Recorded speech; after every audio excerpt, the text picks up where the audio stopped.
యారాడ గ్రామంలో అంగరంగ వైభవంగా సీతారాముల కళ్యాణ మహోత్సవ కార్యక్రమం. జీవీఎంసీ 64వ వార్డ్ యారాడ గ్రామంలో వేంచేసి ఉన్న శ్రీ శ్రీ శ్రీ సిద్ధిగణపతి కోదండరామ శ్రీ రామలింగేశ్వర స్వామివారి ఆలయంలో శ్రీరామనవమి సందర్భంగా ఆలయ కమిటీ వారు ఆధ్వర్యంలో వేద పండితులు, ఆలయ అర్చకులు, పూజారి సూర్యనారాయణ శర్మ వారి చేతుల మీదుగా వేకువజాము నుండి శ్రీ సీతారాముల వారికి మేల్కొల్పు, సుప్రభాత సేవ, పంచామృత అభిషేకాలు, పూజాది కార్యక్రమాలు నిర్వహించారు. తదనంతరం ఆలయం వద్ద వేసిన 6 బయట పందిరిలో సీతారాముల కళ్యాణ మహోత్సవ కార్యక్రమాన్ని అంగరంగ వైభవంగా నిర్వహించారు.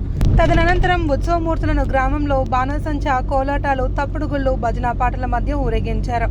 ఈ కార్యక్రమంలో ఆలయ ప్రధాన అర్చకులు, పూజారి సూర్యనారాయణ శర్మ, ఆలయ కమిటీ సభ్యులు సీరం అప్పారావు, సీరం విష్ణుదేవి, బాయిన బాబ్జీ, బాయిన సునీతారాణి, తొత్తర అప్పారావు, నాగోతి మధు, బంక అప్పారావు, బంక పైడారావు, బంక పోలారావు, నాగోతి అప్పారావు, బంక రాము, బాయిన శివ, సత్యాల పైడిరాజు, చట్టి దుర్గారావు, గుజ్జారి శ్రీను, గుజ్జారి చంటి, అధిక సంఖ్యలో భక్తులు, గ్రామ ప్రజలు తదితరులు పాల్గొన్నారు.